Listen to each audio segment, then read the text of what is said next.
recorded live. Hi, everybody, and welcome to Genesis Science Fiction Radio, a service of the BlackScienceFictionSociety.com website. This is the July 5th, 2013 edition, and our special guest tonight is Robert Jeffrey, a freelance writer, currently out of Atlanta, and he does a bunch of work in print, web journalism, comics, and he's got 3 websites. If you want to check them out while we're talking, we've got Robert's Page of Writing.blogspot.com, and then www.jadoremag, one word, Jadore mag.com, and www.terminusmedia.com. So if you want to take a look at those things while we're talking today, Robert, I'd like to thank you for joining the show, and welcome to the madness. I really appreciate that. Thank you. Excuse me. Thank you for the opportunity. Well, let's just start out with it.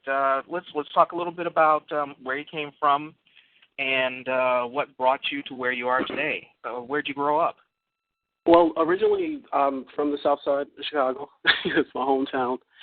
And, born and raised in the Hyde Park, Morgan Park area, if you're familiar with that. And my mom's side of the family they're all from Chicago. We all originally moved up from Alabama to Chicago, back in the back in the day. Sure. And dad's side of the family is from New York City. So, they both met in Chicago, and actually dad's side of the family, the Jeffreys, are originally from Guyana. So, so kind of how far back? I want to say as far back as my grandmother, my grandmother and my grandfather. Grenada. I apologize, Grenada. I always get the G's mixed up. Grenada, going back as far as my grandfather and my grandmother. So, but as far as from what I've heard, we still got some Jeffreys down there. So. But, they met in Chicago, and, that's where originally it was from. I grew up there for a part of my life, moved out to California, lived out in Los Angeles and Pasadena, and moved back to Chicago, and now I'm back in Georgia. And I've been down here for Atlanta for pretty much about, I'd say, 14 or 15 years now. So, pretty much kind of half my life. So. Okay, so what years did you spend in Chicago? Was it like elementary school? Did you get into high school? Pretty much it was, elementary school was kind of divided up between Chicago and then Cali and then Chicago again. So I moved down here when I started middle school. So middle school and high school. So I guess, I don't want to say my formative years as if I'm like I'm giving my autobiography, but when I was a teen, that's when I was down here. So Chicago, it's, I love the city. I love the fact that my family's still there. They're all still kind of down there. But I miss Harold's Chicken. I miss White Castles. I miss deep dish pizza, Lake Michigan, just like all this stuff. And it's a beautiful, like I said, it's a beautiful city. I could be a little biased, but I definitely I do enjoy living here. I've lived elsewhere.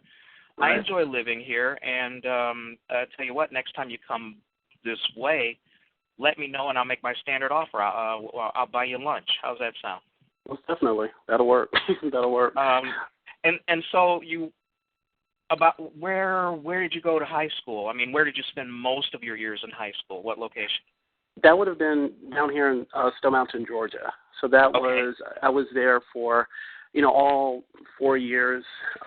Went to, I think, for people who are familiar with Atlanta, Laurel Ridge Elementary, Shamrock Middle School, and then Stone Mountain, which is the setting of the book. But, I love Georgia. I love Chicago and I love Georgia. And it's kind of like once we moved down here, I couldn't see myself moving anywhere else. Sure. It's just kind of something about the city or about the state, that kind of grew on me. And to be honest with you, I never kind of considered, moving down here.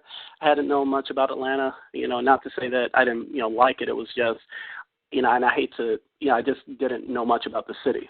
So, right. Once we moved down here, it was kind of shocking where, at least for me, you're walking around and somebody just out of the blue says, "Hey, how's your day going?"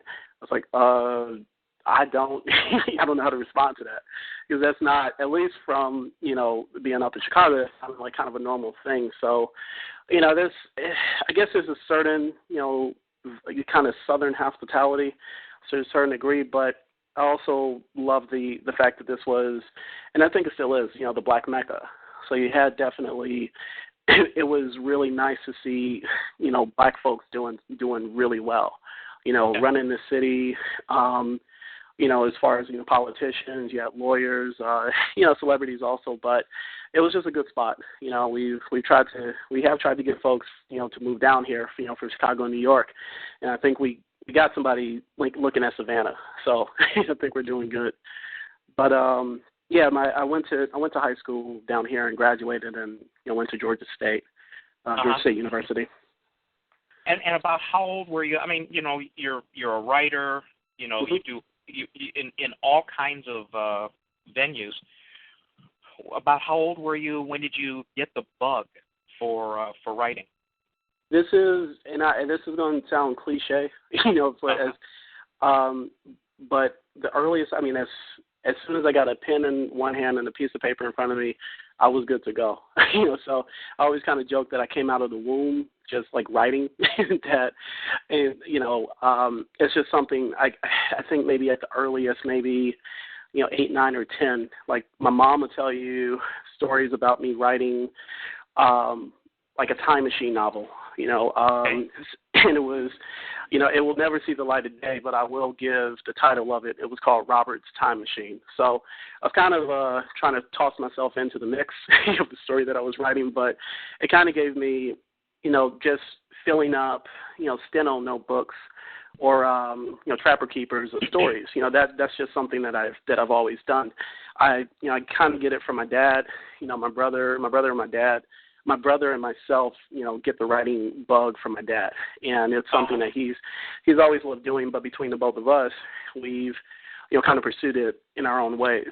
Me with the journalism, and him, in his case, with kind of filmmaking and with rapping and so forth. But I think what also played a part in me loving to write is I love to read.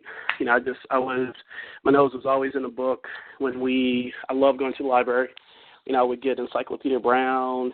I would get Choose Your Own Adventure books, Ramona Quimby, stuff like that. I would get. I'm trying to think. There was, just anything and pretty much everything. The House of Dystress. I loved reading, so I think that's parlayed into a love of writing. Just kind of getting my thoughts out there, and and then that turned into the journalism, and then that moved on into comics. So it's been kind of a step-by-step process. That's pretty cool. You mentioned, did I hear you right, that your father is into filmmaking, or was? Oh, my brother. My brother's your into, brother. Okay. Yeah, my brother's into kind of the filmmaking. Oh, I'm sorry, I didn't mean to cut you off. No, go ahead. He's into filmmaking and editing, and he does a lot of. He actually does video shoots for, local independent artists down here. And it's, like I said, it's his gig. He gets gigs doing it. But on top of that, he's a rapper. So like I said, I'm kind of biased, with saying this, but I think he's a really talented dude. But that, I just kind of say that to, say that we, in each of our own ways, we've kind of followed the writing from, kind of from different routes. So. Sure. But yeah. But it definitely. Oh, go ahead. No, it definitely starts with my dad. As far as it was just, he loves, was writing was something he's done. Didn't really kind of push into, getting stuff published, but it was something that he loved to do. So we just, I guess we're, just kind of branched off of him. Well, talk a little bit about your father and the influence that he had in getting you going, as a writer. Well, with Dad, Dad's awesome, and I'll just start it off by saying that seeing him, sitting down and actually, first of all, reading, he would, give us books to read all the time. And then also the same thing with the writing was very, I guess, it was a big motivator with, wanting to do it myself. So it kind of gave me the mindset of, this is something that, shoot, my dad does it, so I'm going to do it myself. You always try to, follow what your father does, right. and because you want to be like dad. You want to be like dad. So, that's definitely, I guess, how the influence kind of played out. And, dad's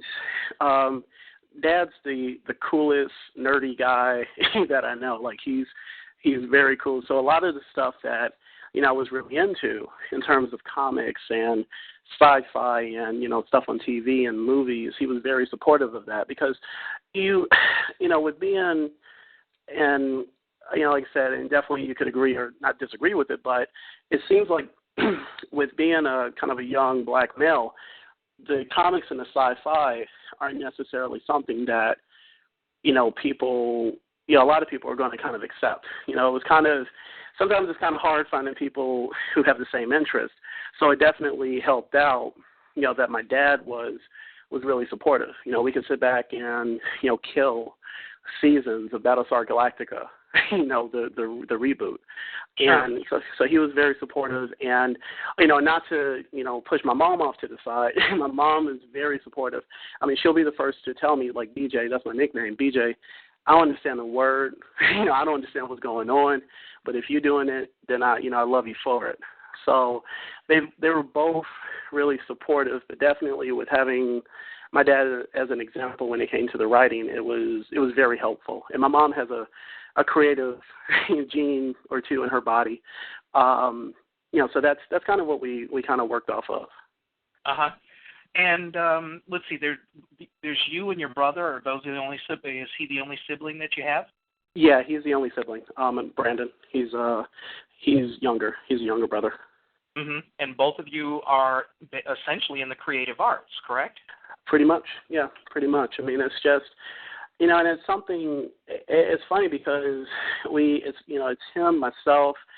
I have a cousin who's an actress. I have another cousin who's a news producer out in, California. I have another cousin who's gone into filmmaking herself. She's a screenwriter. So, the Jeffrey, my dad's side of the family, the Jeffreys, we I guess, pursuing our I guess, in creative endeavors, in a variety of ways. So it's not just the two of us, but immediately, speaking, it is like Brandon and I. But yeah, it's just something we love, something we love.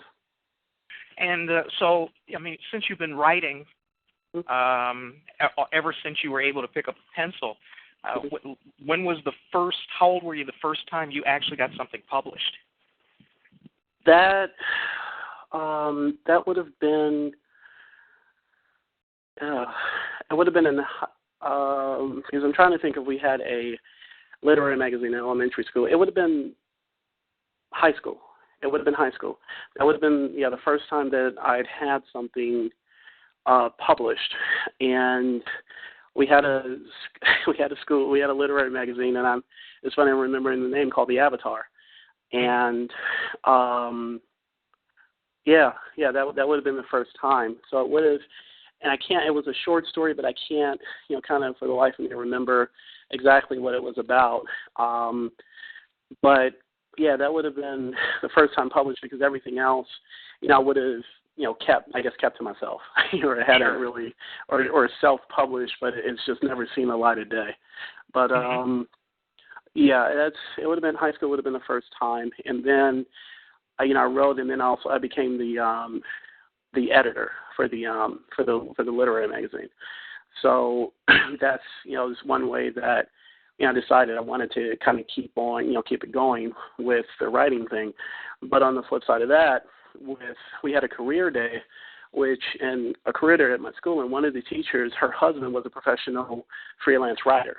So that basically ingrained in my mind, like, I might get a full-time, 9 to 5, but I'm doing this freelance writing thing. I'm doing it. It'll eventually parlay into the full-time gig. But, I can make money at this. I can make money, and I can, be successful and, just keep, doing something that I love doing. So, Mm-hmm. but yeah, that was pretty influential or formative for me as in terms of, kind of moving the route that I moved towards, basically now. And so, kind of when did I mean, do you mostly write in the science fiction genre, science fiction fantasy genre? That's pretty much. I mean, with all the stuff that I've done, yeah, it's basically kind of fallen into there. Oh. With the comics, I mean, with the short stories and the prose fiction that I was doing, it would have some type of speculative slant to it. So Sure. It's something that science fiction, fantasy aspect to it. So that's definitely something I've always kind of leaned towards. With Terminus, it's been pretty cool because the first story that I did, Daddy's Little Girl, was kind of a horror, fantasy, supernatural, kind of a supernatural horror story. And now with Route 3, it's a superhero story. So you can tie in sci-fi and a little bit of fantasy and mysticism into there, but it's always been, like I said, on the speculative end of things. I'm hoping I'm pronouncing that right. So. Oh yeah, no. Well, I mean, what drew you to that? I mean, it sounds like your imagination was kind of fired up by the speculative arts. Let's just call them arts. Okay. Pretty early. Right. What was it? Just because you were able to take your imagination and then extend it out in writing, when you talk about something like Robert and his Time Machine, obviously you had something going on in there about how you wanted to craft, or how you wanted to put your imagination down on paper. So has it always been that way? Pretty much. Pretty much. Mm-hmm. I grew up loving movies like Back to the Future. I grew up loving movies like, I love Star Trek. I love the original, The Next Generation. Sure. I'm more of a Trekkie than a Star Wars fan. And I mean, I like Star Wars, but Trek is always going to be awesome. Awesome to me. So. Well, I mean, it was the lead off. It started, exactly. and there's always kind of a, there's a nostalgia for, excuse me for using this term, there's always a nostalgia for your first time, Exactly. And a lot of people are like that. And fortunately, you are old enough that was your start off rather than something like The Phantom Menace. or, I don't know, some of the, yeah, don't even get me started on that. But yeah, well, I mean, it's the influences that we have as young people make a big difference in what we do later on in life. I mean, take a look at how most people are with music. They will claim that whatever era of music that they grew up with is the best era in music that has ever existed in time. And we all know that the 60s was the best. So, You just slid that one in there. I got you. Well, thank you very much. I'm entitled to my opinion, whether it's right or wrong. Tell me a little bit about when you started really applying yourself and doing this. I mean, do you do this full time now? Does your writing support you? It's basically it's part time. It is part time. Okay. So sure. Definitely I'm doing what I guess what a lot of creators do. You have the 9 to 5, and then you're doing the the writing or the drawing or the artwork on the side. So definitely I would love for it to get to a point where it's a full time, and slowly but surely I think we're getting there. But it's it seems like with each year it's kind of growing in that direction. But it's part-time part-time paying gigs. It started off doing kind of the volunteer work when I was in college, and then once I kind of came out of college, it was just like, okay, I have this experience under my belt, definitely let's see what we can do. And that's where the Atlanta Voice came into play. And okay. Like I said, in that it was extra money always helps. Extra money always helps. But I was kind of building my portfolio, kind of pretty much with each year, and that parlayed into other opportunities, and then it led into Terminus Media. And now with Terminus Media, we're doing contract client work for people who want custom comics, which is cool. So one of our biggest projects is we're doing a animated motion comic for the Centers for Disease Control, raising awareness about HIV and STD, raising HIV and STD awareness. And it's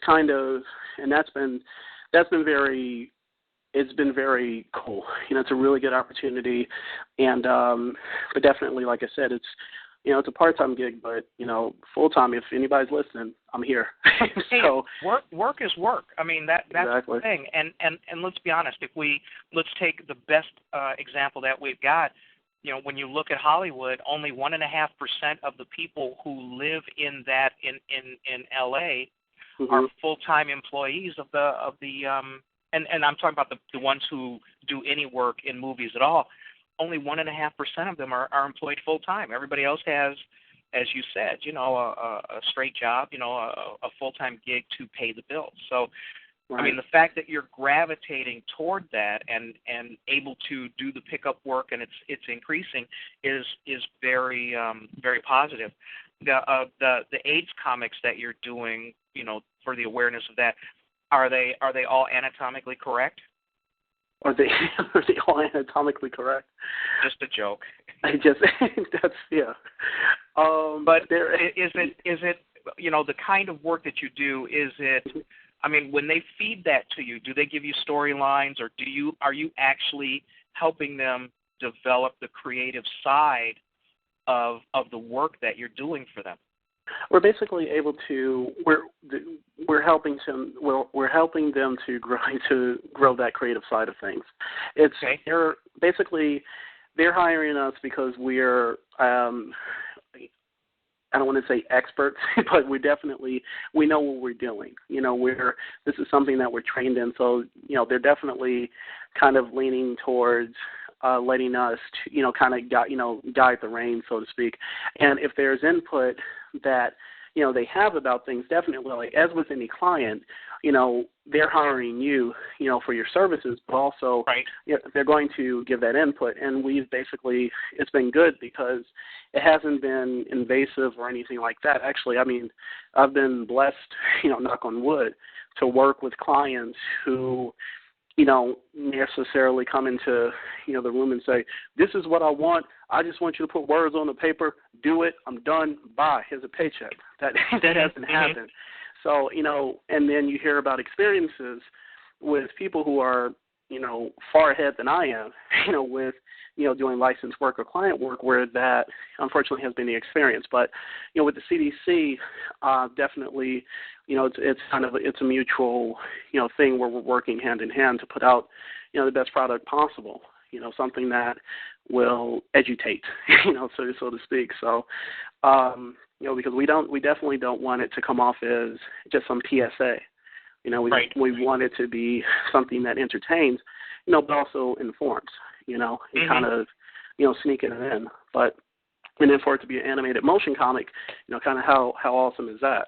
So it's, definitely it's a collaborative thing.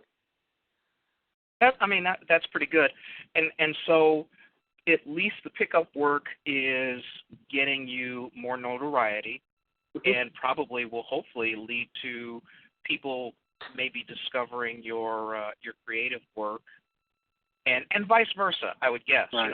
You don't normally get your name on something like when you do pickup work or you do consignment work for other people, but I mean, if it's pretty creative, it's still something that you can point to and put in your own portfolio.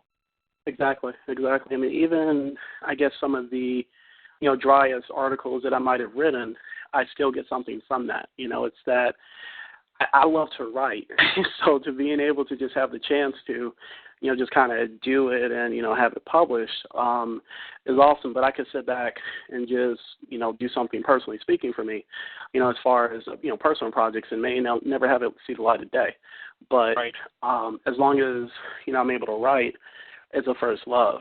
So definitely, it's good bringing in money for it and also gaining, like I said, hopefully good notoriety. But you do it for the love, as cliched as that may sound. Mhm. So, yeah. And so let's swing around and take a look at, well, hang on, let me do this real quick. You're listening to Genesis Science Fiction Radio, a service of the BlackScienceFictionSociety.com website. This is the July 5th, 2013 edition, and our special guest is Robert Jeffrey.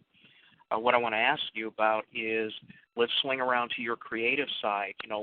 How often? Well, let's start from the beginning. When you really started to up your output and kind of get your groove, how did that all transpire? And then, how did it affect, the kind of work that you did and how you focused yourself? Basically, and I just want to make sure I'm understanding, you're kind of asking, when I hit my groove, or just when the confidence was built, or is that correct? Let's talk about when you hit your groove, because in my case, I'm a novelist, okay. And a screenwriter, but I would not say that much happened for me until the year of 2009. Gotcha. So for you, when did you really start settling in and kind of plying your trade, on a very consistent basis in a very focused manner? That would have been once I graduated from college. Okay. Actually, let's say my latter years of college leading into when I graduated. When I was at Georgia State, we had a web magazine, and I wish it was still around, called Ramboy.org, and that's where I wrote for them, but I also wrote for the school's newspaper, The Signal. But with Ramboy, it was kind of where I did, I think, some of my best work as a student, as far as doing, movie reviews and on-campus related stories and off-campus. And then I kind of also worked as the arts and entertainment section editor. So on top of giving me the opportunity, or providing me the opportunity to, just to write or to build my portfolio, I was able to learn kind of the ins and outs of, as the editor, of reaching out to people for potential stories, because I basically had to do the legwork, or the phone work, or the email work with getting stories. So it helped me to break out of my shell, which is the biggest thing. And by nature, I'm a shy dude. I'm a shy, quiet guy. But like I said, you get me talking, and I won't shut up anyways. But that helped me, professionally speaking, for when I got out, and I was just like, okay, let's do this freelance thing.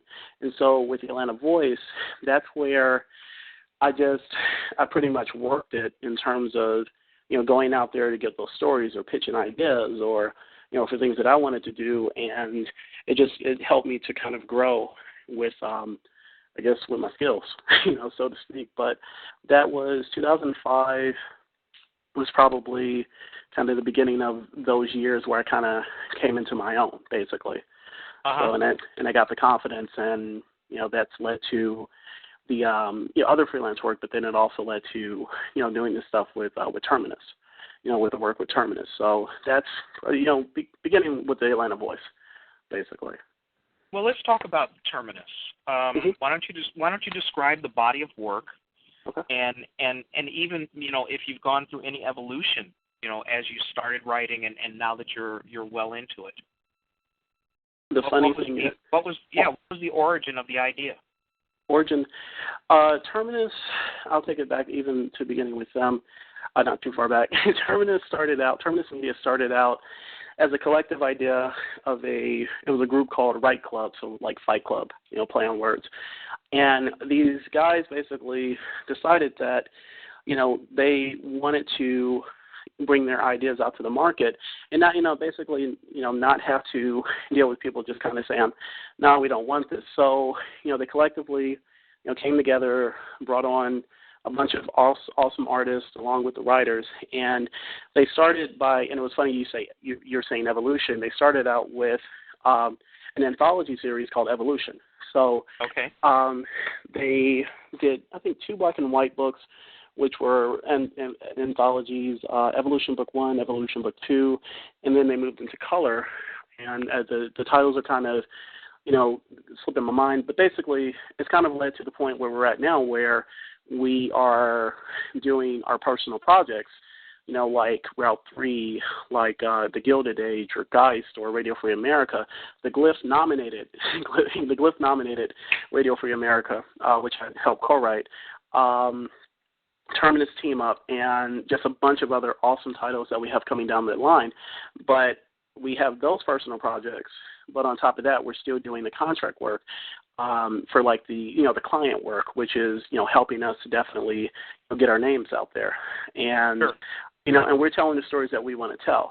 So we're based out of Stone Mountain, Georgia, and just from the brainchilds of a few creators in the back of a comic book shop, the Dragon's Horde, it's given birth to Terminus Media. So it's for me, the way that I kind of came, I got the Terminus bug was these guys they've always been set up at a convention down here called Dragon Con, and Sure. really awesome sci-fi fantasy comic book convention. And they were always set up, and over the years, I would see them, and I would come by and say, hey, I want to write comics, can I get help? And, and they were always pretty helpful. They would hold workshops for writers and artists to come out and, learn how to write, learn how to draw, just get the experience. It was only after I started doing the work with Terminus that I walked the business card in hand and said, I definitely would love to do something with you guys. And they brought me on to work with an artist on Debbie's Little Girl, which is my first story with them, which was included in their last color anthology. So Okay. that's kind of how I got started. I always call myself the new kid on the block. I'm the youngest one, but they've been nothing but helpful, and they've helped me to grow as in this regards as a comic book writer. So it's just kind of another notch I've added to the writing belt that I have. So, So, and this collaborative. I mean, I'm looking at the website right now, Robert's writing page for people who are want to check it out. It's robertspageofwriting.blogspot.com. Right at the headline, you've got this is a book at the top, right? An ad. This is actually an ad here. I'm looking at the content here, and there's certainly. I mean, you've managed to populate the site with a lot of things. It looks like you also network very well. How do you feel you are with collaborative efforts with people? I mean, obviously, this first thing that you did is fully collaborative. But is it easy working with other people, or do you find it difficult, or does it feed your creative juices? What's it like for you? It definitely feeds. I mean, it feeds my creative juices because I can only learn by I can only grow by learning, and I feel that's the case with anybody that I work with in terms of an artist, a colorist, inker, and so forth. As in this case, we, with Route 3, Sean has been awesome with kind of, bringing the script to life, but also, tossing out ideas on visually speaking how these scenes can work better. Because, I think any writer who sits back and says that, whatever I write is going to go, that's stupid. That's very stupid, and it's going to lead to headaches, down the road. Comics is a collaborative thing, and the other thing that you have to kind of suck up and realize is that the artists are the superstars when it comes to this. So, because their work is going to come first, that's just kind of how it is, and be humble and acknowledge that. Definitely the writing is an awesome component of that, but you have to have a good working relationship with your, for lack of a better term, drawing, team or your art team to, right. To put out the best product, and even with, seeing the pages that are coming in for the second issue for Route 3, Sean is killing it, especially with, like I said, bringing these words to life, but also, letting me know, like, what he's trying to do. I have had the experience where I had one artist who just, it wasn't a good fit, and it just didn't work. And, it was kind of like you just got to kind of divorce yourself from that. But, keep looking around, because you got a lot of hungry men and women who want to do this, who want to work with you and put out the best, product possible. Sure. I don't have any problem with working with people. They're just helping me grow.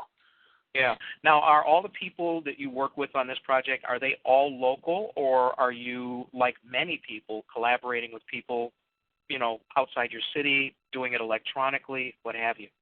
We are collaborating across the nation. We are. Sean is based in Washington. Ann Siri, who did the colors, I think she's based up in Philly. Please forgive me, but she's based up in Philly. The letterer the letterer is probably the only local person outside of me, outside of the editor. Sure. And even with Terminus, we've worked with people as far as Spain, in Spain. So it's just, we find them where we can. But that's why the internet can be a beautiful thing. It's just, a lot of people, and sometimes you never meet the people face to face. But, as long as we have email and cell phones, I think we're good. So it does help a lot. It has been, I think, probably one of the biggest boons to collaborative work and even creative work. I mean, if as a writer, you can do so much more research just by, in your room, rather than having to run down to the library, things like that. So exactly. And what drew you to comics? Is it the immediacy? Is it the access that makes it easier for people to get to? It's cheaper. Also, it's a highly creative medium that's popular with kids. I mean, what was it that kind of pushed you in that direction?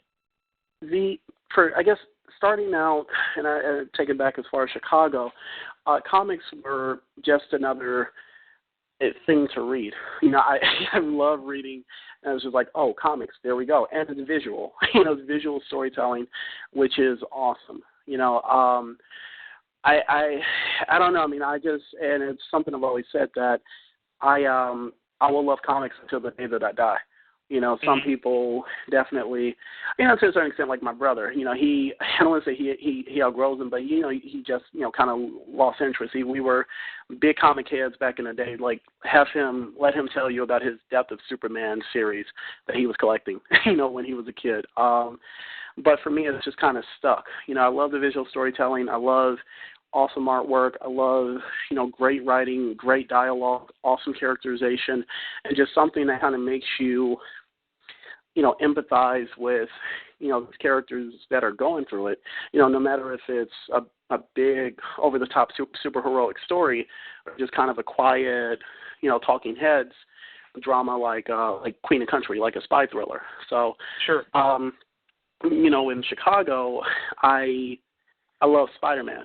Everybody, that's another cliche thing to say, but I love Spider-Man. I loved, there was a series, actually Spider-Man and X-Men. I was big into reading comics during the Jim Lee, Chris Claremont, when they rebooted the series or started it over. Right. And then also with Spider-Man, I came in on it when they brought his parents back from the dead, spoilers for something that was 20 years old, and the invasion of the Spider Slayers. And I know if I go back now and I'm just like, okay, this is a little goofy, but it was awesome. The other thing that, drew me to Marvel and just comics in general is that, they were writing characters with which you could relate. Those are the most human characters. Like the DC characters, those are essentially gods. Spider-Man was somebody I could relate to because he could not pay the bills, but on the flip side of that, he was still going out and kicking butt every day. But, a couple of pages over, he might be close to eviction because he couldn't pay the rent this month. So, the hard luck hero, and it was something that definitely drew me in. But, I was a big fan of Batman, the animated series. Paul Dini, Bruce Timm, those are my dudes. Not personally speaking, but, weekday afternoons. Definitely an influence, yeah. Exactly. They were an influence. But the biggest influence outside of Marvel and, the little DC that I read were the Milestone books. and this is kind of another connection to my dad, because by that point my dad was living in Atlanta. He had my stepmom, and he found a comic book store down here called the Comic Company, and he sent us these books, and I kind of remember to this day, like, we opened them up, and I'm like, this is a black superhero. This is Icon. This is Icon. This is Static. This is Hardware. This is Blood Syndicate. And we just killed them. I loved what, they were doing at Milestone. Dwayne McDuffie, Dennis Cowan. I've always been a big fan. And those comics were a huge influence for me because, you had a minority cast, black folks, Hispanics, gays, straights, and so forth, at the forefront of these stories. And right. And we weren't pushed to the back. We weren't the sidekicks. And they were also being put together, and the company was run by, black males, black males. And then you also had, but also even if they weren't black males, as far as the creative teams, they were trying to not push an image, but provide some insight into a demographic. And even as a kid, it was just like, you notice this stuff. It's just like, why we gotta be the bad guys? why right. do we have to come in at the last minute and say, hey, you need some help? It's just like, they were doing it on the business side of things, and they were doing it on the creative side of things, and that was a large influence into loving comics, but also realizing that there's more. Comics can be more, than what's just provided, at the time. And I'm not saying that either of the publishers had not made any inroads, with providing us with those characters, with those strong characters. I love Storm to this day, and Black Panther, so forth, and Black Lightning. But there was something, and Milestone was just awesome. So those are the biggest things. And then, started doing the convention, started just buying comics like, a crazy person. And, my wife will tell you, like, all my shelves over here are just filled with graphic novels. So it's just. Well, and I was going to ask you about that. I mean, mm-hmm. all of a sudden, a lot of people, especially, a lot of the black creatives I've interviewed who are into comics said that, it was one of the prime motivators for the work that they do was creating comics that had characters that looked like them, mm-hmm. Which is a huge thing, and it opened up a lot of ideas, creativity, and gave them an outlet that obviously was so desperately needed. Right. Let me just mention this for people who are in the chat room and listening online. I'm going to open this up in the last half hour of the show so that you can ask Robert questions directly. So stay tuned for that. Dial in, dial up. Sometimes it's hard to get in, so I want to give you the opportunity of getting in. So the last half hour of the show, if you don't mind taking some questions from the audience, do you? No, it's not a problem. Okay, and as we agreed on before the show, nothing about any outstanding warrants or any incarceration is on the table. So let's keep it polite. Excuse me. Okay, so you've got the you have this kind of collaborative environment that you put together. This collaborative business model that you've put together. Generally, I get the sense that that things are going very positive and very well for that. Where do you see that going in the next few years? I mean, is it something that you're going to grow, or are you going to be looking at maybe creating new outlets, new characters, new things going on? Well, as far as the Route 3, we definitely want to, tell that. I want to tell that story because that's something that's been rattling around in my head for a while, and I even wanted to do as a prose, as a novel, and so that story is going to be told. I do have, kind of working on other projects with like Radio Free America, with co-writing. It's created by Baron Bell, but I'm just helping out with the writing duties, so that's another thing. And I also have a story which is, kind of more sci-fi than Route 3, which is about, interdimensional travel, like an action adventure, interdimensional travel book. So sort of think Sliders if, the executives hadn't got their hands on it and turned it into BS. So I have ideas which are constantly kind of rattling around in my head, and also working on another project with John McGuire for another publisher, Arena Comics. So there are other stories, that I want to tell, and so there's no shortage of me. There's not going to be any me slowing down, anytime soon. But Route 3 definitely first and foremost. Just want to, like I said, just keep telling that story, and then get that out in the trade, and and find any opportunities where somebody needs a writer. I can jump on board, and I'm pretty flexible. So sky's the limit, hopefully. So you mentioned Dragon Con a little while back. Do you attend these conventions very often? Dragon Con every year since 2000. Okay. 2000. So I do that pretty much every year, and we have other local conventions that I attend as actually I don't think I've gone to many conventions recently over the past few years as a fan outside of Dragon Con. And even Dragon Con, sometimes I'll be behind the table, So 2000 was a year that I actually started doing the conventions, and I'll just keep doing them. And you spoke with Joseph Wheeler, a couple of weeks back. OnyxCon, like Terminus has been at OnyxCon since the beginning for the past 5 years. So we always have a table there, and that was actually the place where we premiered Radio Free America, and it went over really, really well. So, as a fan, and also as a fan who loves running around finding good deals on trade paperbacks or comics, or just taking pictures of awesome cosplayers, to working, behind the table. Like I love, doing that. It allows me, my nerd, to come out. So. And what kind of response do you get?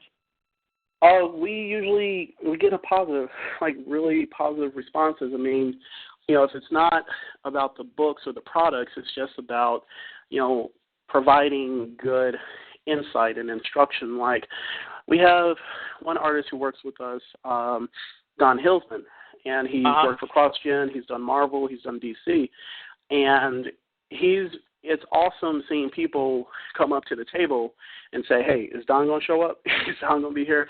He's an awesome teacher. He's an awesome teacher. He tells, he says awesome stories, but he's a really good teacher, and he doesn't hold back with giving, really good instruction or good insight into people's portfolios, like doing portfolio reviews, or even on the writing end, like John, McGuire, myself, or Pete Mitchell, or Tony Cade, or Mark Santo, any of us, we'll sit there and we'll give assistance, we'll give advice, as much advice as we can give. So that's another reason why people come over to us.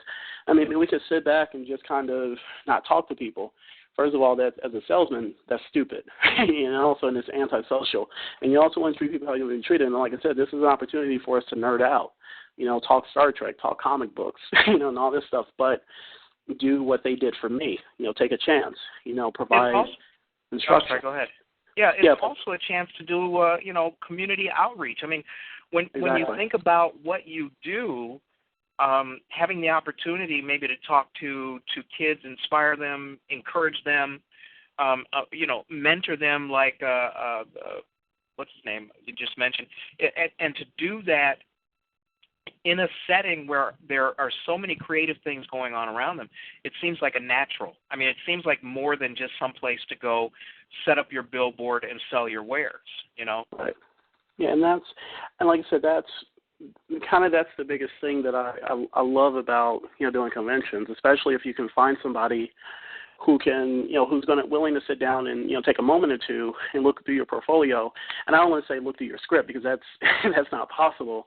But if you have a finished product, show them the finished book that you've done, they can look through it and give some advice, hopefully, or just, send you in the right direction. It's kind of, even conventions are collaborative, because, it's kind of, you're going out there to network and to learn. I mean, you can have fun, definitely. But, at least in my experience, that's, that, like I said, I networked, and that's how I met Terminus. That's how I hooked up with them. So, right. So, yeah. Do you do any work with young? Anything in school? Have you toured around? Have you kind of gotten to that point yet, or? I think I am at the. I did one thing when Baron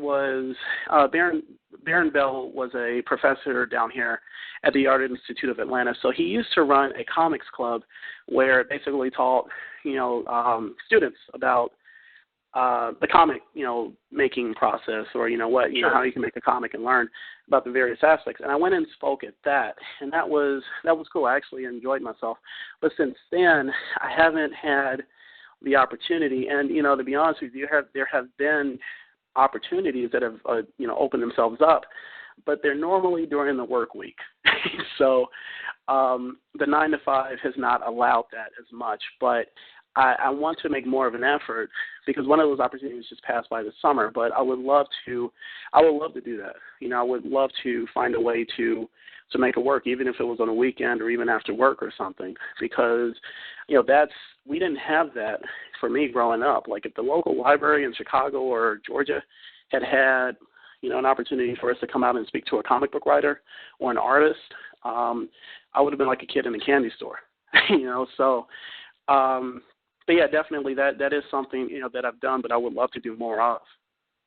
And back in the day, when I was buying and collecting comics, comic books were seen as far more frivolous, and the value, was there was not the same consideration of the value of the writing, and also using it as an inroad into getting youth to either read or participate or whatever.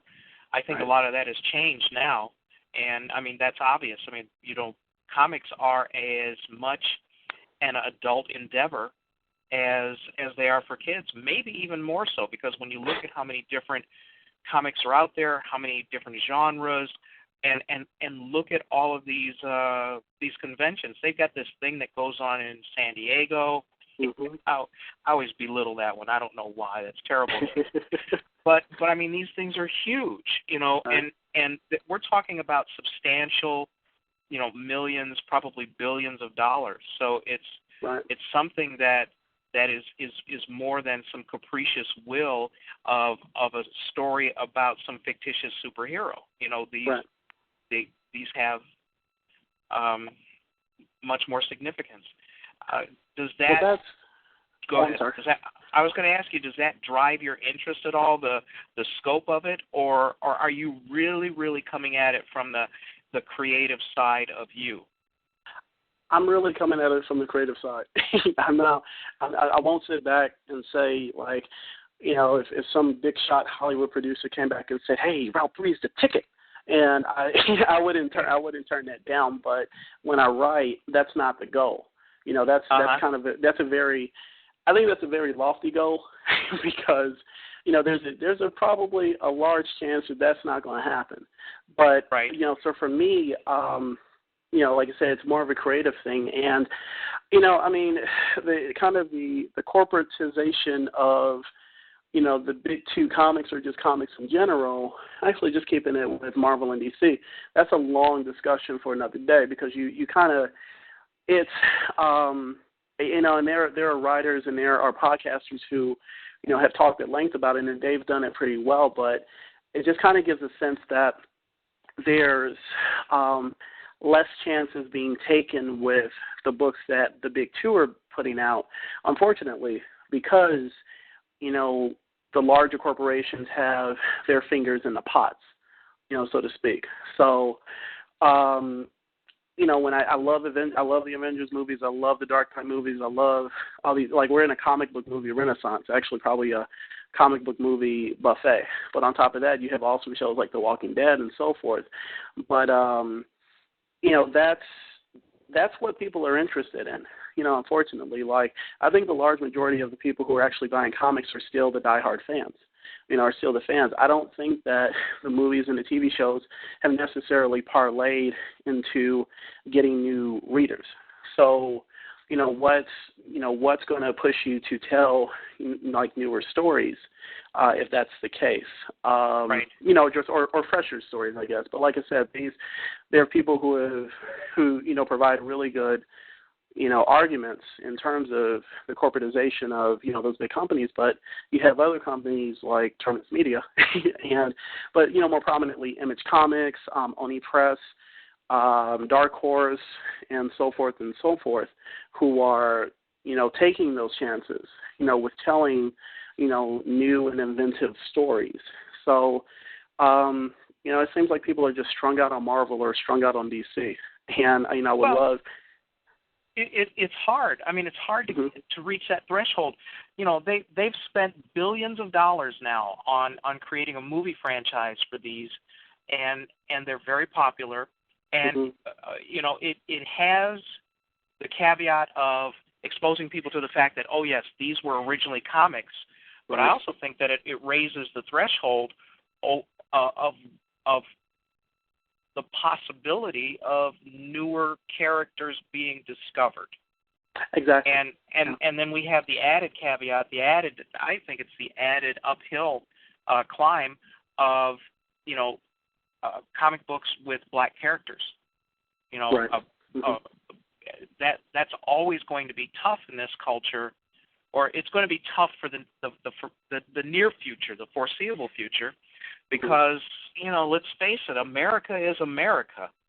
If you've got Supreme Court guys who can't imagine that there's any prejudice in voting out there because, blacks have made such strides, you got to say to yourself, what is going on with how people are looking at America? So, I mean, this seems to be the perpetual problem for black creatives, and that is, getting visibility. Right, and I guess like I said, I love there are Marvel stories that I love, there are DC stories that I love, but it doesn't seem as if I see more forward momentum independently versus on the quote unquote mainstream, and that's why the creators that you've had on this show, like Chris Miller, Richard Gaskin. You have Urias, Geoffrey Thorne, Brandon Easton, Brandon Thomas, and there's a bunch of them. There's a bunch of them. You get on Facebook. You see them every day. That they're telling stories that entertain me, more so than a lot of the mainstream stuff. And that's just kind of, I guess, where my sensibilities are lying. So, independently, if I did a story for Marvel and DC, I get a paycheck. That's cool. Do I own those characters? No. If I write Route 3, do I own that character? Yes, that's me. And that's something where I have minimal, editorial, kind of.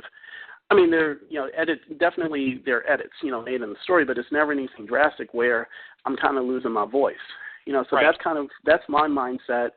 I'm doing for my own and putting money in my pocket versus putting it in somebody else's pocket.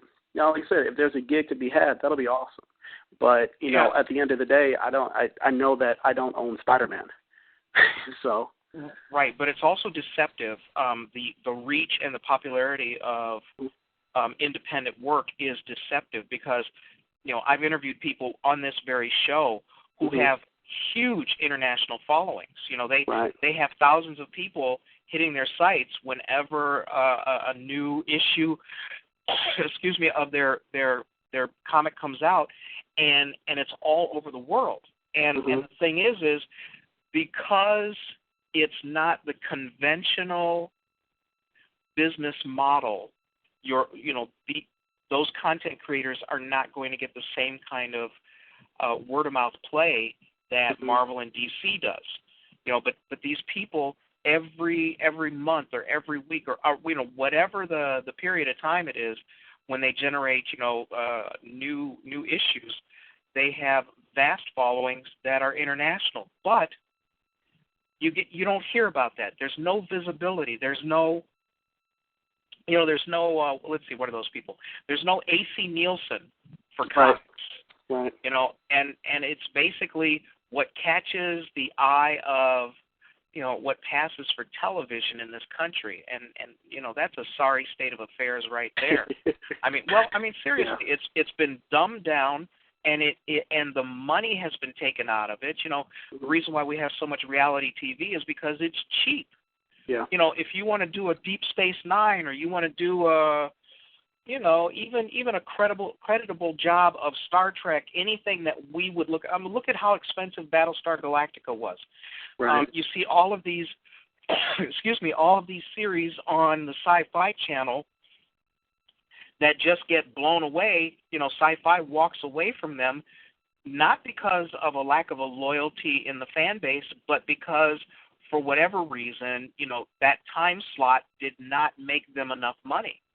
Exactly. And that's a tough road to hoe, and that is an economic reality that's just difficult to overcome. Until we can get maybe some independent television stations, cable franchises that can do this sort of thing, it's still going to be an uphill climb.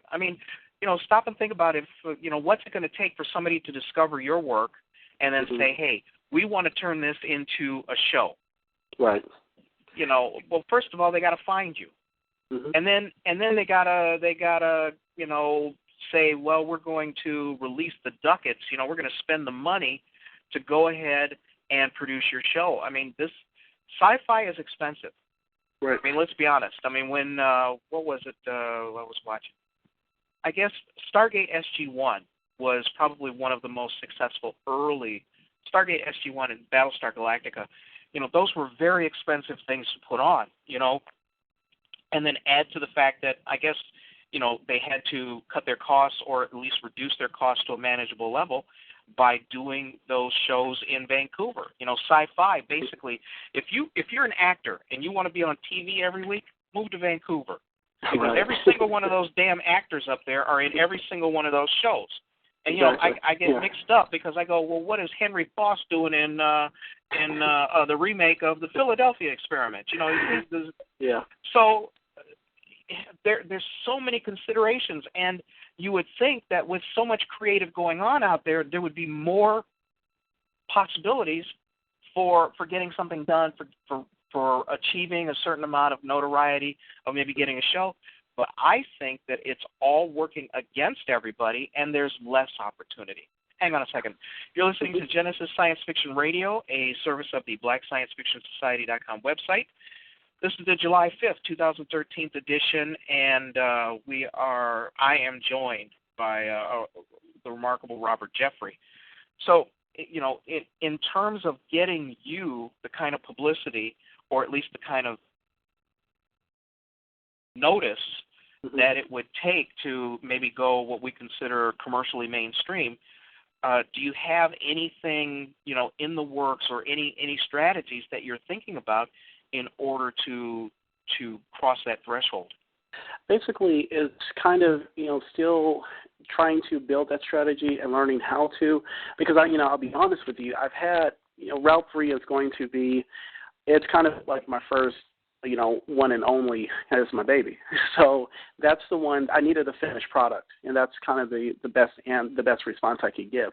So with having, an actual book to hold and, and subsequent issues to follow, then I can, get a plan going and, like I said, learning from people who have come before and learning by example. And, internet research, going to the library and seeing, what would be the best route to go. So now I'm moving forward with that. But I needed something to actually, show to people, to actually push out there. So I know that, like I said, for anybody who thinks, hey, I'm gonna do a comic and it's gonna become a TV show, like kind of like The Walking Dead, for example. That's kind of the best example of that I could see that has had massive success. But that's one in a million. It's kind of a one in a million opportunity that that came along from for Mr. Kirkman, or Robert Kirkman. I don't know when to say Mr., but he's one of my favorite writers.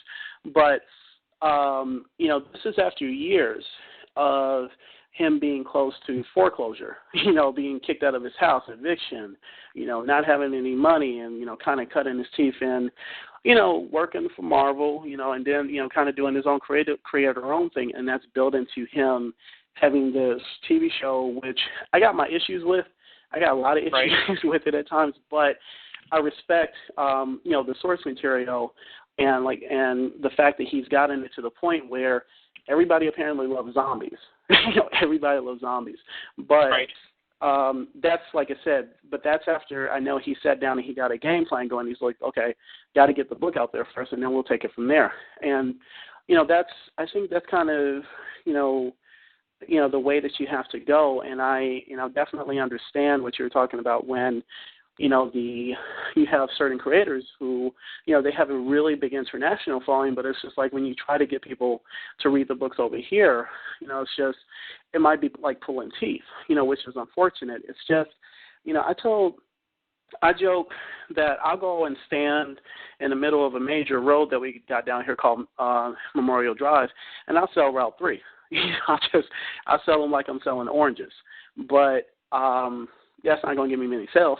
So it's just a matter of, figuring out what the best game plan is going to be and taking it from there. But no, like I said, I want to do my own. That's kind of, first and foremost what I would love to do.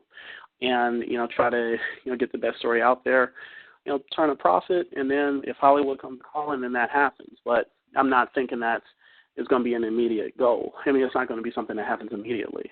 But, independent, just, the comics are just, those are striking my fancy, more than anything done by Marvel or DC. Right. That's just how it is, and I'm glad that I'm supporting directly, especially after you hear the horror stories about how creators are kind of, they help create a character, for one of those big companies, and then they're kind of SOL. Don't even get me started about Jerry Siegel and Joel Shuster, with Superman. You're making $200 million opening weekend, probably going into billions, and you can't cut off their family. You can't cut them a check. That's stupid to me. And that's unfortunate. Not only that, but, look at how many ideas, and we don't even have to talk about, black creatives who have had ideas stolen out from under them. I mean,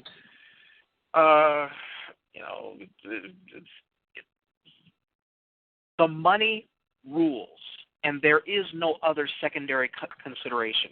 If you can make a ton of money, if you can make a ton of money off of something, even if you stole the idea, people don't care. It's like a car company that sells you a car that they know the gas tank is going to explode. Well, we're going to have to pay off, maybe 250 people who caught on fire. But that's a lot less than, that costs a lot less than going and retooling the whole line just to do it right. So, you to what you said earlier, the other biggest thing that at least black creatives have to do is they have to ensure that they maintain control over their own content. And a lot of people don't do that. A lot of people are so desperate to cut any kind of deal whatsoever. I don't know how many people I know who have not gotten a lawyer to read a contract. If you're going to buy a house, you get a lawyer to read your contract. If you're going to, when you finance a car, you damn sure better read your contract. I mean, do you know anybody, including me, who has read the contract for their cell phone? Whatever. And that's a problem. You have two things warring up against each other. You have the ubiquity of the dumbing down of America running smack dab into the fact that people will sell you your own socks if they're given the opportunity. So what have you done to ensure that you maintain control of all of your creativity? Because I think this should be a good lesson to everybody else. Unless you screwed up and anybody can take your stuff. But I mean, obviously you're past that point now. What steps did you take, and did you think about them before, early on, or did it come as an afterthought as you realized, what kind of risk you were exposing yourself to? Basically, it's a thought that I've had from the get-go. So, definitely, you look into, copywriting your material, and also whenever I get a contract, I gotta, like I said, I got a person who is more strongly adept in legal matters than I am. Look at it. That's it's a blessing. It's fortunate that I have that, and I get some really good insight. So you definitely have to, like I said, do your homework so that you can this is yours. So that this is yours, and also so that you're not SOL in the long run. So that's right. That's definitely something, because that's something that I would never want to have happen to me, and especially if it's coming out of my head, it's mine. You try to take it at your own peril. That's kind of that's the way that I look at it. And like I said, there are too many horror stories of people who that's happened to, and they've done it with bigger characters than I've created, than maybe I'll ever create. So, and I guess that's, you got to look out for yourself. And the thing is that there are so many resources out there. What is it, LegalZoom? LegalZoom is one thing where right. it's like, it's basic for you to go out there and look into what rights you have, how you can protect yourself. There's this thing called the internet. You don't have to just use it to watch world, star hip hop, or to go on YouTube and watch funny videos of cats. You can go on and do some homework. And there's really no reason why people shouldn't be doing that. And because at the end of the day, you got to protect yourself, and because nobody's going to do it, except yourself. Or right. take the time. But the resources are out there. I've used them, and folks can use them themselves. So, has anybody expressed any interest in what you got yet?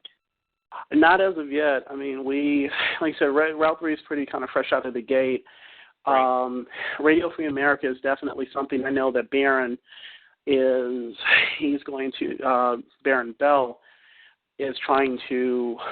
He wants to get it in front of the right eyes in terms of, music artists or Hollywood, just folks who, can help, who can, make the decisions with, possibly doing something with that. But I know that's something that it's definitely been in the back of his mind, outside of just telling the best story possible. Radio Free America might be the closest thing, but, it's kind of a far off thing, but we've gotten good reception, really good reception, I think, to Route 3 as far as the concept, the issue. So, who's to say, we hit a major convention and somebody, sees it and it's just like, okay, I like this, let's, tell me first, tell me more. Right. Like I said, that's keep your fingers crossed, but not as of right now. Not as of right now, and I could come on here and say, yeah, man, we got deals, and you've got deals for days, son. But that's not the case. That's not the case. So, but hopefully, just being as honest with you as possible. Well, it's hard to position yourself where you get seen. Mm-hmm. Plus, with money being tight, entertainment dollars are not as free as they used to be. Right. So, I mean, it is a process, and doing conventional business strategies is the best way of getting noticed. I can't tell you how many black authors I spoke to who said that they were going to just get Oprah to put their book on her show, and they were off to the races. Right. And, right. I played with the idea myself, talked to some of her producers, found out, Oprah doesn't read the books until very late. She's got a white producer who reads them, and she gets, 5,000 books a week, and then when Oprah punked out and said, this is too much controversy for me, these 2 or 3 authors that people jumped on, when she went and chose Great Expectations from Dickens, I said, she's done. Yeah. But I mean, it is hard. It's hard to go ahead and position yourself. Fortunately, the internet has afforded people the opportunity to directly converse with and interact with their fans. What kind of response do you get over the web? With there's been, as far as I've seen, nothing but positive. We've had, Route 3 was the first digital release that Terminus did, so we were able to get, I guess, instant feedback, from folks in terms of like, it just downloaded the book, I'm really enjoying it, where's issue 2? So it's been, as far as from what I've seen, it's been nothing but positive. We definitely, have some room, to grow. But, for the most part, it's been, I couldn't be happier, with how people, have, been receptive to it, or been, positively receptive to it, because, like you said, it's an idea that's been brewing in my head for a while. So if I put it out there and people were like, you should have kept it in your head, and I was like, oh, that's bad. So, did you get any of those? Seriously? What'd you say? Did anything like that really happen? Did you get somebody saying that? No. Oh, good. I'm just glad, because you know how cruel people can be. Well, that's part of the reason why I love being a fanboy. I love being a fan man or whatever. But sometimes folks they can get really mean and cruel. You definitely have to grow a thick skin. But yes. Sometimes it's like unnecessarily so, because I think one of the things that the internet has bred are, people who are liable to say stuff online that they would never say to your face. Necessarily you can always have, a negative opinion of something. You don't necessarily have to like everything, but you be constructive about it, or you just don't say nothing. If you, or maybe not just say anything, but don't be, horribly, abusive or mean about it. At the end of the day, a person is a person. But as far as with this, like I said, we got some feedback on, areas that, we can definitely, kind of grow in. Like I said, this is our first effort out, but for the most part, we've had really positive reception to the book. Mm-hmm. So, and we're just trying to. And how much dialogue do you do with fans? Is it more passive for you? Do you read what they have to say, kind of, going by, or do you really do you mix it up with them? Like I said, if I can, talk back and forth with them about it, that, definitely. That's one of the ways that you're going to grow is by. You ain't got to. Definitely. Well, it's best to keep a conversation going, about it. So it's been, whether in person, at the conventions or the free comic book day signing that we did, or whether it's online, I love mixing it up with folks, whether it's about Route 3 or whatever. But you got to be not obnoxiously aggressive, but you got to put yourself out there, because otherwise there's a lot of other creators out there who have stuff which is probably, better or close to being better, or, maybe a little under yours, but they're out there, pushing their stuff, definitely pushing their stuff. So there's always somebody kind of biting, to, trying to get, move forward. So you have no choice but to do that. Going back to what you said, I thought about a point that you talked about how, people online can be quite vicious and not very constructive. And I believe, 1,000% that has to do with the anonymity of the internet, where you don't have to, you have no skin in the game because nobody knows who you are. And go ahead. No. Finish your thought. I just thought about something. I apologize. No, and that, that's discouraging on two levels. One is that, well, like, when I grew up, it was like, if you don't have anything kind to say, then don't say anything. Exactly. And people kind of violate that. They don't care. They just want to get their words out there, no matter what the effect. And they may not even believe what they're saying, but this is how they make their mark. So, it's a sad commentary. Yeah, and that's the thing. It's not even limited to just comics. I don't know. I mean, it just I see it with I love film, I love movies. So when I go and check out these websites, if there's a movie that folks don't necessarily like, it's just they'll just kind of get into it like hard, like whoa. Like, did the director come and just smack your mom upside the face and then just walk away and say, watch my movie? That's the kind that I get. And, like I said, there's, a lot of people feel that they're entitled, just to kind of, foam at the mouth about stuff. But on the flip side of that, you have people who is trying to get attention. It's kind of, what I see. And, for more often than not, I go and read the article and I skip the comments, because that's the thing. I'm not coming there to hear, your DVD commentary about what I just read. I can buy a DVD and do that, right? Or just be snarky myself. But no, I don't want to even do that. So I mean, like I said, it's my dad says sometimes that you get. Well, not my dad, but I've heard this before. It's just like it just kind of breeds, a level of punkishness. It's just like if you got something to say, if you're not going to say this stuff to the person's face, why post it online? So that's the thing. Like I said, everybody's entitled to their own opinion, and I always love constructive criticism. Give me a reason why you didn't like this, and it'll probably help me grow as a writer. Sure. Yeah. We're going to open up the lines in a couple of minutes for people who want to dial in and, as they say, ask some questions.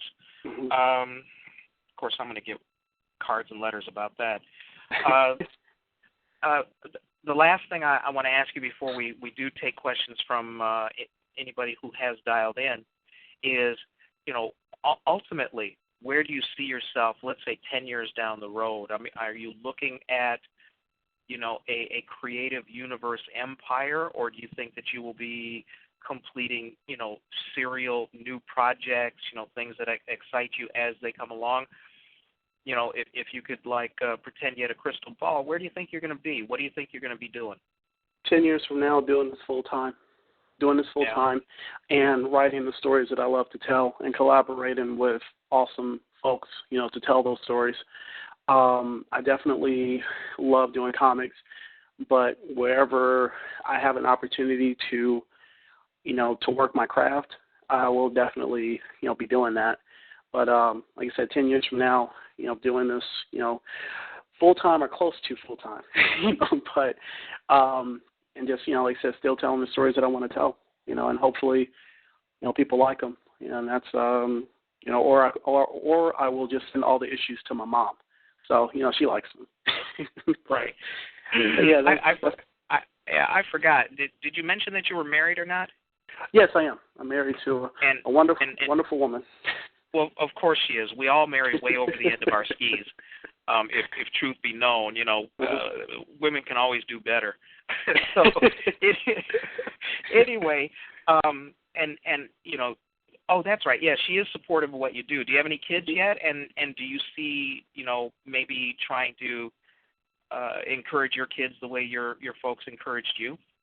No kids yet, but definitely, when we have the two, the girl and the boy, I definitely will support them with whatever they want to get into. If it's comics, it's comics. If it's sci-fi, it's sci-fi. If it's sports, if it's being a ballerina, if it's, whatever they want to do, I'm going to support them because that's been highly helpful.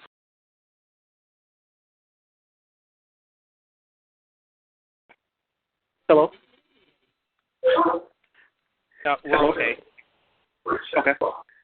All right, so we've come to the bottom of the hour, and there are a few other people who are logged on. Does anybody have any questions for Robert that they would like to ask? This happens every time, man. I should have warned you. Every time I ask, there's always this big, deep silence. Anybody? Somebody? Man, I hope this isn't a reflection on the show. Well, if not, I'm going to just keep on To going. the show, William. It has to do with the idea that sometimes when you interview people, if they're really thorough, if they've done their job, and if you've done your job, you've answered many of their questions long before you ever get started. So, well, thank you. Reflection on you, it may simply be the nature of interviewing people. When you interview people for an hour and a half, if you're good, you've covered most of the questions anybody could have to ask. So when you say, hey, anybody got a question, they're like, let's see. No, actually I don't. So I'm just going to sit here quietly. Anyway, young brother, you did a good job. You had a good show. You were very informative. I've taken a look at some of your work, and I think you hit it right on the head. You have to pace yourself, and you sound like you have a good idea of what you're trying to do. So carry on. Thanks. Thank you. Thank you, Thaddeus. That's one of our regulars. Also a prolific writer in his own right. I do have a question. You mentioned that doing the collaborative thing is very easy for you, and you've only run into like one instance where you did not have kind of the best meeting of minds. Are you looking to also always do kind of a reaching out like that and being able to work with other people? Is that, and also blend that with your own singular pursuits? I mean, like, do you see a good blend of both, or are you kind of tending toward one or the other? I kind of see it as a blending, basically, because I think the best way to describe it is, you need, at least for me, when it comes to the writing, it's just you need a creative partner or an artist, that's going to, like I said, help help your words come to life, in the best way possible. So like I said, I don't mind it. I've never.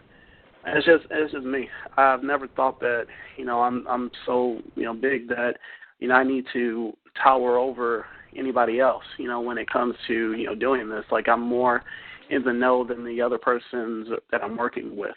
That's, like I said, I think I've said this before, that's stupid to me, and it's just, that's kind of, it's just the way I work. So, I'm easy. I kind of like that, so. Yeah. Well, I'm going to ask you for some advice later on if I get to the point where I do a collaborative novel with anybody, because, for me, writing is a fairly singular pursuit, and I'm not sure how, if I would be as magnanimous as you are or anything else, because truth be told, I'm not the easiest person to get along with in certain ways.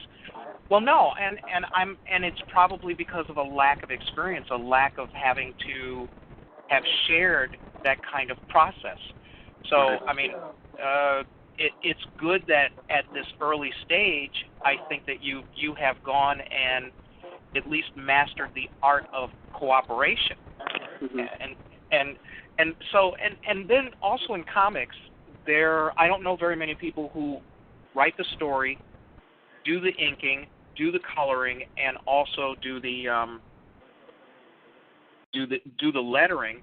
It seems like it's a far more cooperative process. Was that something that you had to get used to? How was it finding the kind of creative people you needed in order to collaborate and get the work done? Yeah, how did that work for you, Robert? It's Tony Cade, everybody. Tony Cade. Hey, it works like he's the editor-in-chief with Terminus. Basically, like I said, my background has always been kind of prose fiction. So, short stories, tried to do a novel, and so that was kind of a singular thing. So, once I joined up with Terminus, they kind of opened they opened the doors, but also, helped me to realize that, and I never have a problem with this. I work well with others. You treat me like you want to be treated, we cool. So with working with with the artists and inkers and the editors and so forth, oh God, those editors! I'm kidding. with everybody, it just came natural. It wasn't. Once I kind of learned the ropes or learned the process, it's definitely. It's something that I enjoy doing. Like I said, I had this one time where it was that bad. It was as far as I was, a bad experience, but I just let that go. And then it's just like moved on to somebody who acted like they had common sense, and that's another story for another day. But like I said, it's just simply you learn, and you learn from doing, working with others, and you can, just respect people. Just acknowledge that they're bringing something to the table that you can't do. So if I learned how to draw and ink and, color and letter myself, then, maybe I might be kind of, stuck up or pretentious to feel that I don't need to work with anybody, but I can't do all that. And like I said, you have to have a respect for people, that the same respect you would want for yourself. Sure. And the creative side often can be the easier side, with the business side being, sometimes harder to get a grasp on. How has it been for you to kind of learn the ropes of doing the business of business?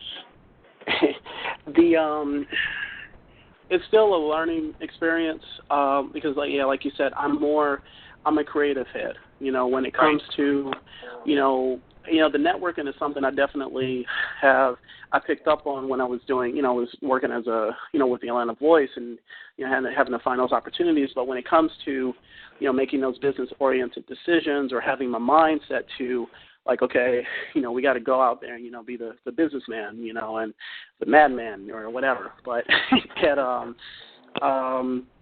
that's something that I'm still learning, and I'll admit that. But my mindset has always been, let's tell the best story possible, whether it's, if it's fiction or try to tell or journalism, don't do fiction and journalism, but, those two separate spheres. But yeah, it's still a learning experience, but I think I'm learning, with the guidance of awesome people. So. Sure. And what's been the hardest part of that business part, or the business part of the business so far for you? I'm trying to think. Like I said, it's speaking up a little bit more. That's kind of one thing, because sometimes it's just kind of a quiet guy by nature, but you got to kind of throw yourself into the thick of things. It's kind of and also just learning, working with numbers and all that. I'm more of a literary guy, so it's been, you really do have to sit down and, figure that stuff out too. But it's, those are kind of the, two biggest, maybe the two biggest things. But, like I said, I have some really good direction when it comes to, trying to figure out the ropes. I guess as far as the business end of things. But like I said, with having, my own book out there, it's something that I really had to, you have to look more into, basically. So. Mhm. And the part. No, I don't want to ask that. I mean, there's a lot to doing the business. I mean, obviously, I think most people have the hardest time marketing. Right. And also. I take that back. I think that's the second hardest part to doing the business of business if you're creative. I think that the hardest thing that I have found in discussions with all kinds of creatives is to moderate your expectations. Don't go into something as big as becoming a publisher or a published author or comic book creator with a lot of preconceived notions without doing your due diligence about exactly the business you're getting into. So I think that was hard. I mean, did you run into anything where you thought, gee, this ought to be easy, and then all of a sudden you found out, man, this is difficult. I mean, were you surprised by anything about your journey to where you've gotten now? Simple answer to if I had thoughts of, that something like this was going to be easy and I was going to, just kind of rock it. No. Right. No. I came in, I try to be as realistic as possible when it comes to these things. So I'm not thinking I'm coming in. I'm hoping, that, I can come in and just kind of push, hopefully, as many copies of a book as possible. But realistically speaking, you have to pace yourself, because if you don't pace yourself mentally, and actually I guess maybe physically to a certain extent, but mentally speaking, it's going to drive you crazy, because if you don't sell, so many hundreds or thousands of copies, then you're basically setting yourself up for, I don't want to say failure, but just for disappointment. So it's just like you got to have realistic goals and just kind of build on that and be patient. So. And the hardest part of the business for you, the business side?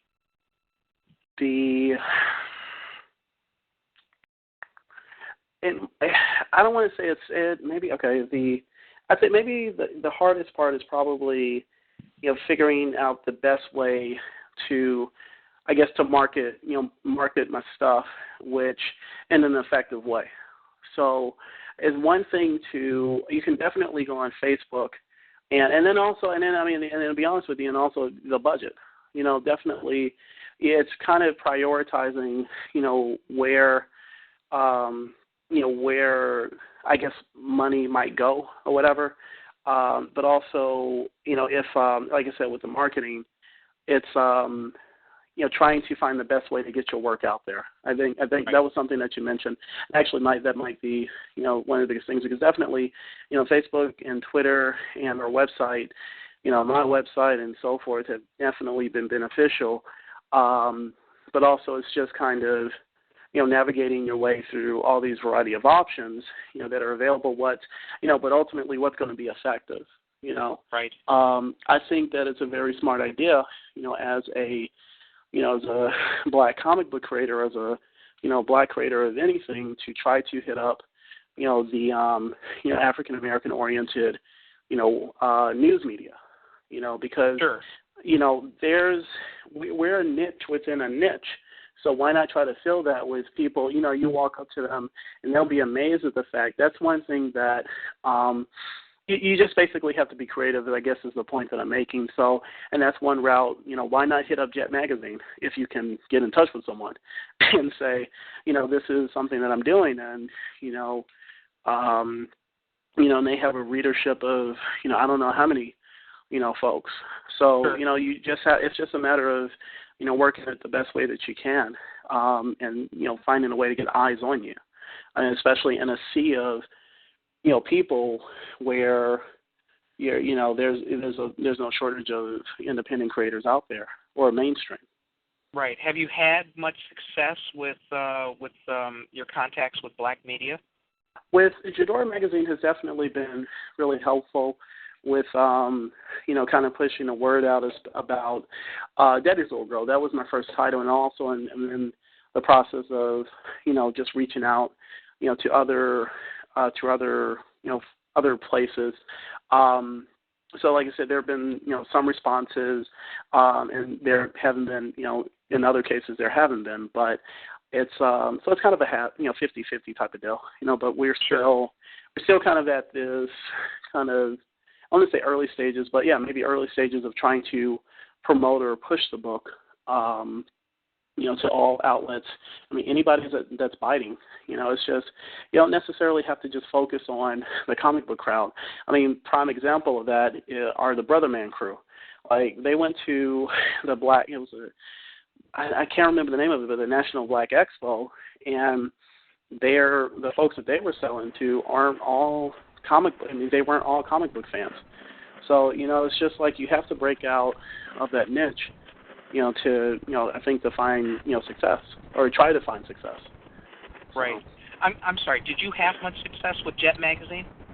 No, not yet. Not yet. No, I understand why. I mean, when you look at it, the pages are so small mm-hmm. that maybe they just don't have the physical space to do a whole comic. No, I'm just kidding. But a lot of the black publications are fairly insular, even though it's kind of a strange dichotomy. They're all looking for content because, of course, mm-hmm. content is king, and exactly. yet there are as many prejudices and preconceived notions in black media as there are anywhere else, and that seems to be a tough threshold, a tough thing to break through. Have you found that to be so? I mean, are you finding getting into those kinds of mindsets and getting the kind of attention that you'd like to get is just as difficult with black media as what we consider conventional media? I will say that, from the feelers that I've put out there, it's been kind of an equal thing in terms of, not necessarily, maybe not getting feedback on from certain fronts, whether it be a black-run publication or a conventional publication, like you said. But on the flip side of that, I'm still able to make inroads with other people who are interested, who are both one that the black-run publication or a conventional publication. So it's kind of like a 50-50 type of thing. But as far as the reasoning or the rationale, if they're the reason that they're not receptive to it, I don't know what their reasons are. Now, I'm not too sure if it's because it's something that has to do with superheroes and sci-fi and fantasy. Right. So like I said, so I mean, and if it is, it's their loss. That's the way I see it, and I'll just keep moving. I'll just keep moving because there are other publications out there who will be receptive to it, and just kind of keep moving on and moving on. But no, I mean, most of the people that I've come across have been very, kind of accepting, of the idea of what we're doing with Route 3. So, right. But So what's the next big thing for Route 3, or even the next big project that you've got on the horizon? With Route 3, the second issue is going to be hitting in fall, and I'm really excited, of continuing to tell, Sean Anderson's story, and just kicking butt and telling hopefully a good character piece. So that'll like I said, that series will be ongoing for about a number of issues, and then we have the trade, and then after that we also have the digital release of Radio Free America. We have hard copies, but we're going to have a digital release, and then the second issue will be released pretty soon, and that's come out beautifully. The book. And then we have, I wrote a story for a Terminus team up, which is basically kind of our take on, the mashup of the superheroes, or right. the different, heroes or characters in the Terminus universe. And like I said, the other story that I'm working on with John McGuire for Arena Comics, along with, the CDC work, so that it's kind of keeping me busy. But and then subsequent issues of also of Radio Free America. So we trying to go for that Glyph Award again, but I'm hoping we can get Route 3 up in there. But if we sell some copies and make people happy and give them a good story, I've done what I set out to do. So. Sure. I'd like to ask you to do something. When you have appearances, or when you have the release of something new that you've done, what I'd like you to do is take a few moments out, come to BSFS, and put it on the events calendar. Okay. Because what I'm trying to do is I'm trying to get people in the habit of taking a look there when, maybe they're sitting around going, I wonder what's coming up. I wonder what might be in my neighborhood. I wonder what might be coming, and also, obviously when you get ready to come to Chicago, let me know so that we can meet up. I'd love to meet you. Well, but definitely. I mean, all of your creative endeavors that have to do with interacting with the public, or people can see them, or something's being released, post it up so that people can keep an eye on you, and that way, eventually, what's going to happen is people are going to get in the habit of stopping in to see what's the latest and greatest. Cool. And not only does it help you, it helps us. So if you can do that, that would be wonderful, man. I really appreciate it. Not a problem. And like I said, I'll definitely do it, and appreciate the opportunity to do so. Yeah. So we didn't get your partner on here, did we? No, it's just been kind of, I guess kind of. I saw him logged in a second ago, or a little while ago, about half an hour ago, and then he kind of disappeared. Right. But yeah, I'll definitely will. We'll have other opportunities to get, kind of both of us, talking or whatever, for future. Yeah, future. no, But, and this being on this show, I don't think is going to be a one-shot deal, and I say that selfishly because every time I do something, I want someone to come and interview me. So I at least have to extend that to everybody else. Right. If Sean you have any, go ahead. Oh, I'm sorry. Please. He's talented. A talented dude. talented dude. And I say, look him up on Facebook, and do a search for him. But he's a talented artist, and I'm really enjoying the work that he's been doing. It sounds like a very successful partnership too. Yeah. And he's actually getting better with each issue. That's a scary thing. Now there's an endorsement. Yeah, that's once again coming from Tony Cade, EIC of Terminus Media. But yeah, he's Tony will definitely let you know if there's something that needs to you definitely need to work on something. But that's an assessment coming from Tony is very kind of straight up and honest. And like I said, I'm not just trying to blow him up, but Sean is hella talented. Writer for you guys. I'm sorry? Well, this is Thaddeus. What's it take to be a writer over there at Terminus? Tony? Oh, you have to knock off Robert. Oh, done and done. Nothing personal, Rob. You sound like a really great guy. But business is business, Business. Business is business. I'm gonna hide out in my apartment now. I'm gonna email all my stories. That's not. No, so you're bad. good. I'm serious though. I don't want to knock you off. I want to join your team. I have a lot of good property. I think you guys could really it could really work for you. Well, the thing about it is and stuff is that with most publishers, the thing with writers is that because of legal reasons is like you can't really read somebody's script, and then if you don't bring them along, in case you come up with something that's even similar to what they're doing, then all of a sudden, you're getting calls from people's lawyers. That's why it's like when you go to most publishers, they've always got this information for like illustrators, pencilers, inkers, colorers, letterers, everybody else to submit. But there's never any information there for submitting for authors, which is, the really bad thing about it. Which is one of the reasons and stuff a bunch of authors got together and created Terminus Media. And usually and stuff, like I said, when we bring in somebody, new into the fold, it's usually because someone else in the group has referred them.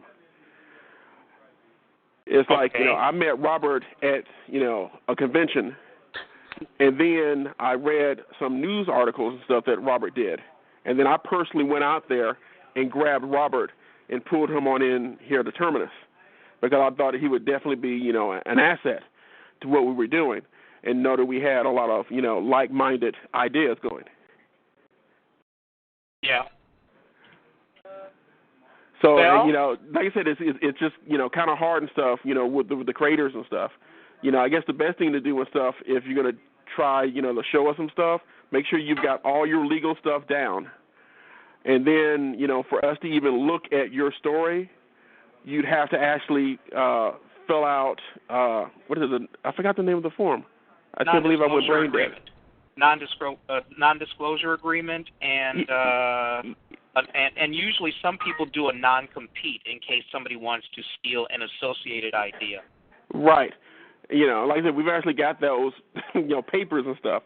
But like I said, when we bring it up to people and stuff, they always give us like a funny look. And it's like, unfortunately and stuff, once you actually have like a real business going on, you can't afford to get sued by anybody. Right. And the sad thing is a lot of people get their material by stealing from other people and either figuring they can outlast a lawsuit or they've got deeper pockets than some independent comic creator or something like that. And it really is, when I talk about the business of doing business, it is a cutthroat business out there, and you do have to protect yourself. Disney or Warner Brothers, they don't care about getting sued. No, they don't. You don't have the money, to fight them in court. Well, and then we found out the dirty little secret a couple of decades back. The way they do their creative accounting in Hollywood, no movie has ever made $1. That's what they say.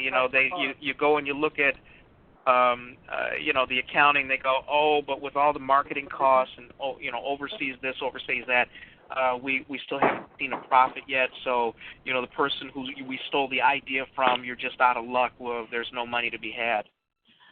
I love the whole story with Stan Lee on how Marvel had to sue Sony to get their 10% of the Spider-Man movie. And then after they won their case, Stan Lee had to sue Marvel to get his 10% of their 10%. Yeah, and this goes back to what excuse me, Robert was saying about keeping your intellectual property yours. I mean, it's very important that you start out that way, because further on down the line, your deal for the deal for the deal for the deal can really leave you high and dry, or make it a very expensive proposition to get paid. Right. We're coming up very close to the end of the show now, and Robert, if you have any advice for people who may want to, if not follow in your footsteps, at least try to become a little more successful than they are now, what do you think are maybe the three biggest things that you learned that helped you get to where you are now? First and foremost, to steal from Nike, just do it. I don't care what's happening, in your lives or whatever. You just have to set some time aside to focus on something that you love doing. And I'm not saying push the necessities, like to the side or whatever, but you have to, keep pushing, just to, doing what you love. Second thing, just be open to criticism, constructive criticism, because, sometimes it won't hit, but for the most part, people will, see something that, that can definitely help you. If you have a good editor, if you have a good set of eyes, they're trying to help you grow. So, be cognizant of that. And I guess last, just love what you're doing. Just love the heck out of it. Just, because that'll definitely keep you going. But, and fourth thing, learn as much as possible. I apologize. An addendum to the second one, learn, even if you're 80, pushing 81 or whatever, try to learn as much as possible about, your given craft, whether it's art, whether it's writing, whether it's inking, whether it's, whatever, flipping burgers or making cupcakes, learn as much as possible. Actually, I would like to add to that. One of the things that a lot of people forget about is just be a good person. There's a lot of people out there and stuff that don't realize and stuff is that, as soon as you start to get like even a little bit of success, don't start acting like you're there. Yeah. Because it's really easy for you to backslide. Well, and, I'm not going to, go into the whole it takes a village, because a lot of people can tell you I'm not like, the most socialist dude out there. But a lot of times, getting success, it isn't just you. It's other people helping you along the way. Well, people made fun of the president when the Republicans took the "you didn't build that" out of context, and essentially the whole quote is "you didn't build that alone." Right. It's very seldom. I can't think of any example in recent history where someone achieved, a very, very huge, wide success, and they did it without the assistance of somebody else or without the encouragement or whatever. And the part about be a genuine person, okay, I can almost do that. I'll try to do that, but come on. People aren't my species. But seriously, and the caveat to the treating people well is, they always say, be careful to the people, who you meet on the way up, because they're the same people you're going to meet on the way down. And if you were an utter ass about how you dealt with them, that's going to come back to haunt you. And right. and that I can't see how people could be so silly to forget that. But when you get full of yourself, that's the deal. Normally we have our great administrator Jarvis close out the show, but he's in the middle of something right now. I want to thank both of you. Actually, Tony, thanks for showing up. I want to thank you, Robert, for stopping in, man. And no again, problem, making my job really easy. Well, don't laugh. I mean, sometimes, well, I don't want to name names, but it's not always easy. Right. But right. thank you very much, and let us keep track of where you are. Post up things on the events calendar, and I'm not going to be here next week, unfortunately. Man, it hurts to say this. I've got a 40th high school reunion thing I have to go to next Friday, so I'll see you guys, everybody, in 2 weeks. It's kind of amazing. I went to high school when I was a sperm. So, and anyway, I want to thank everybody who tuned in, everybody who listens.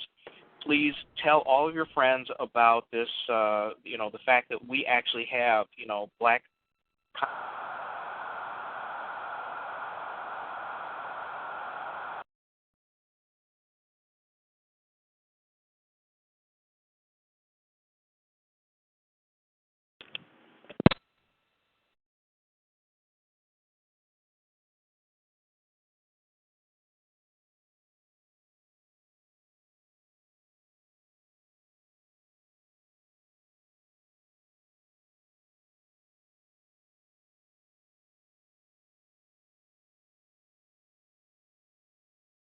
Hello?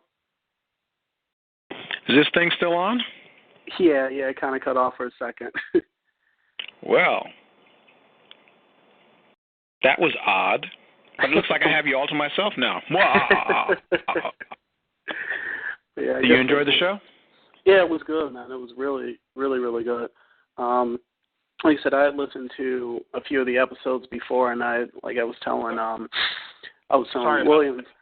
Oh, no problem. I just love it. It's like a really conversational style, so it makes it very easy. But no, I appreciate the opportunity. Well, I appreciate the opportunity. Well, I appreciate the opportunity. Well, I appreciate the opportunity. Well, I appreciate the opportunity. Well, I appreciate the opportunity. Well, I appreciate the opportunity. Well, I appreciate the opportunity. Well, I appreciate the opportunity. Well, I appreciate the opportunity. Well, I appreciate the opportunity. Well, I appreciate the opportunity. Well,